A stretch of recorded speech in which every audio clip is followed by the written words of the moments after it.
When the morning comes, do you feel unmotivated or unenergized? Maybe you always hit the snooze and it gets you a little bit behind schedule, and then you're always late to your first thing that starts at 8 a.m. Well, if that's you, watch this video and you're going to learn how to make mornings great again. Hey, my name is Michael Thompson, and on this channel, we discuss personal and professional development from a Christian perspective. And our topic today is morning routines. Do this every time you wake up. We're going to talk about the day before and then the day of, because sometimes we think that a great morning routine starts that morning, but it doesn't. It starts the day before. So here's what you should do the day before. Number one, have a plan. Okay, if you're going to want to have a great morning the next morning, you need to have a plan of when you're going to go to bed. You need to know how much sleep that your body needs in order to make that bedtime happen. And then you also got to be patient, because your body follows a sleep cycle, and some people call this the circadian rhythm. And this basically means that your body is supposed to go to sleep and get up at the same time every day. If you've ever really gotten into a routine before and woke up before your alarm, that's your body's internal alarm clock, okay? That's the circadian rhythm. And when you follow this consistently, you are gonna get up at the same time. But whenever you try to change it, it takes some time. So have a plan, know what time you gotta go to bed, and make sure that you're patient as you're working yourself into your goal of what time you get up and what time you go to bed the night before. Also, the day before, set out your outfit, your gym bag, your breakfast, your lunch for the next day. Whatever you can, get ahead on it, put it out, because then when the day comes, you're able to execute thing after thing and not get distracted or not get thrown off because you can't find your socks because they were in the laundry. You already had it packed, okay? So have a plan, set those things out. Also, set a bedtime and stick to it. Talked about this a little bit earlier. You may need to be patient. It's not going to happen overnight where you're just going to go to bed early, because if you went to bed at midnight last night and you want to go to bed at 8, if you try that tonight, you're not going to be able to go to sleep unless you're whoop tired because you're exercising more than normal or out in the sun. Keep those things in mind, be patient, and work on sticking to that bedtime. Also, the day before, it's really good to journal. Journal about how your day went, the things that you did well, the things that you need to improve on. And when you journal, it helps you be self-aware, so that you can tell, here's the areas in my life that are good, here's what I need to work on, and you're able to just kind of think and reflect on, what am I doing? Is it effective? Should I keep doing it? That kind of thing. Also, the day before, make sure you declutter. This is a great thing to do whenever you get home from work.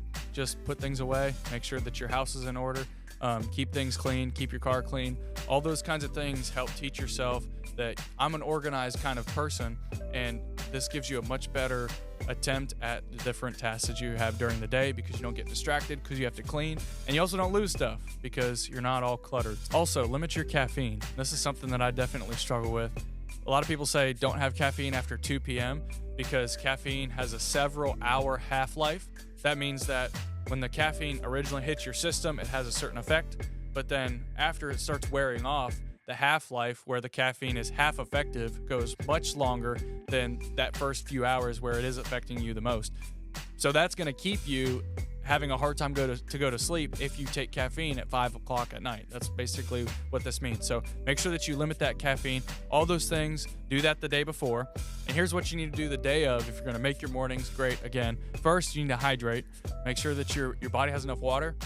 You can buy these different flavor enhancers at the store. I like to do that so that I'm not always drinking water. Some people just love how water tastes. I just think it's so plain, and that's just me. So I like to flavor my water and, drink something that tastes kind of good.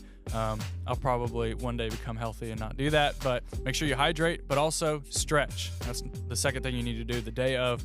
And I've been doing a lot better job at this the last 3-4 months, but the couple years prior, I definitely did not do a good job, because I would go to the gym, do my lifting, and I would, do cardio if I was going to do that, and then I would leave. Okay. But recently I've started sitting in the sauna and doing some stretching because I don't want to be one of those old men who's not flexible at all, and I don't want to always get hurt. I know I'm going to be an old man one day. I get that, okay? You don't need to tell me. But I don't want to always get hurt in my youth because I'm not flexible. And also, hydration is a part of getting hurt as well when you're playing different sports and things. And I'm a youth pastor, so I like to play the sports with the kids and, rough them up a little bit. And if I'm always getting injured, that's going to greatly reduce my effectiveness when it comes to those kinds of things. And I also want to, when my wife and I have kids one day, I want to be able to play with them and not worry about how flexible I am, getting hurt, that type of thing. Okay, here's the next thing you need to do the day of. Don't scroll first thing. When you wake up, you should not grab your phone and go straight to social media. that is a horrible way to start off your day. You're probably going to find somebody on there who you're just comparing yourself to and then get discouraged. And then you're not headed to the gym like you're supposed to, or you're not headed to start your day like you're supposed to. So don't scroll. Put your phone in a different room. Have an alarm clock that's not your phone. Wake up, stretch, do some hydration, go about your day, and then get to your phone, okay? Don't scroll first thing. It's going to completely throw your day off. There's nothing good about scrolling your phone first thing in the morning. That's just the case, so don't do it. I mention this all the time, but exercise, it's a great way to start your day. Make sure that the day of that you decide what you're going to eat. So make healthy choices, and if you can plan your choices ahead of time, that's really good. Make sure that the day of and your morning routine that you have some spiritual time.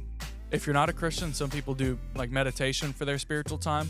But if you're not a Christian, the greatest decision you can ever make is to trust Jesus Christ as your Savior.